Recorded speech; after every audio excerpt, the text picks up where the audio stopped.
Good morning, children. In this video, we will be starting on with our 13th chapter, and that is the Northern Plains.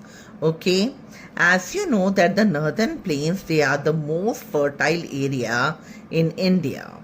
So let us study about the Northern Plains. First, let us solve on the way. What color is used to mark rivers on maps? The answer is blue. Second, if you visit the Taj Mahal, which river can you see flowing beside it? The answer is Yamuna. Third, if you were standing at the Havda Bridge, which river can you see underneath? It is Hooghly. And the fourth is, which river is shared by India, Tibet and Bangladesh? The answer is Brahmaputra. Now children, let us see which are the topics which we will be covering in this chapter.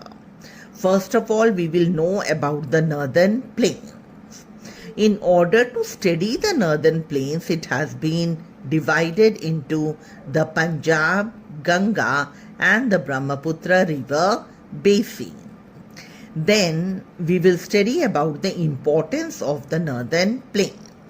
And in the end, we will see about how the people they are living in Northern Plains, or in other words, life of the people in the Northern Plains. Okay, so these are the four topics which we will be covering in this chapter. Now children, first of all, let us see the location of the Northern Plains. The Northern Plains, it is a very big area of flat fertile land. Okay, and it is located between the Himalayas and the southern plateaus. It extends from Punjab in the northwest to Assam in the east. Okay, so this was about the location of the Northern Plains. Now let us see the Northern Plains. They are formed by the deposits which are brought by three major rivers and their tributaries. Okay, now let us see which are the rivers which deposits its sediment in the Northern Plain, making it very fertile. So children, the rivers, they are Indus, Ganga and the Brahmaputra. Okay, now children, as I already told you that the Northern Plains, they are very fertile. Why they are fertile? Because they are rich in alluvial soil. Children, alluvium is soil that is deposited by a river or any other running water, river and its tributaries. Okay. Now children, this alluvium soil, it is very fertile. Okay, because it is made up of a large variety of materials like the small particles of slate and the clay and other particles of sand and gravel. Okay, so this alluvium, it is a mixture of slate, clay, sand and gravel, and it makes the Northern Plains very fertile. Okay, since the Northern Plains, they are very fertile, so they are the most productive regions for agriculture. Why they are most productive region for agriculture? The same, because it is having fertile soil. The water supply is also enough, adequate, and then it is also having favorable climatic conditions. Now let us see which are the things which are grown in the Northern Plains. It is rice and wheat. Okay, mostly rice and wheat, they are produced in this area.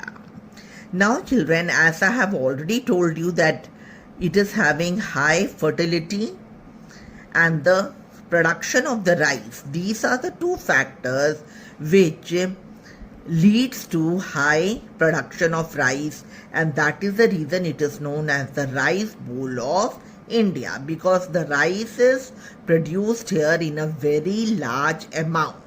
Okay, Now, children, we move on to the second topic, and that is divisions of the northern plains. As I already told you that we will be reading about the divisions of the northern plain. As I already told you that the northern plains, they are formed by the sediments which are brought by the Indus, Ganga, Brahmaputra and their tributaries. Okay, so it is also known as Indo-Ganga-Brahmaputra plain because, children, these rivers, they divide the plain into three river basins. Now let us see what is a river basin. River basin, it is a piece of land which is watered by a river and its tributaries. Okay. Now, children, we will be reading about the river basins in the northern plain. The first is the Punjab River Basin, and it is drained by the river Indus. Then we are having the second one, which is the Ganga River Basin, which is drained by the river Ganga. And in the end, we are having the Brahmaputra River Basin, which is drained by the river Brahmaputra. So first of all, let us start on with the Punjab River Basin. Now, children, the western part of the northern plains, it is known as Punjab River Basin. Now, children, this river basin, it is drained by the river Indus and its tributaries. Which are the tributaries? They are Satluj, Beas and Ravi. Now, children, as I have already told you that tributaries, they are the small rivers which join a big river. So, it is drained by the Indus and its tributaries. Now, children, only a part of the Indus River basin lies in India. Most of the part it lies in Pakistan. Now, let us see which are the two states which are in the Punjab River Basin. They are Punjab and Haryana. Okay. Now, here in this basin, the soil, it is mostly made up of slate and is porous. Porous means the soil allows the water to pass through it.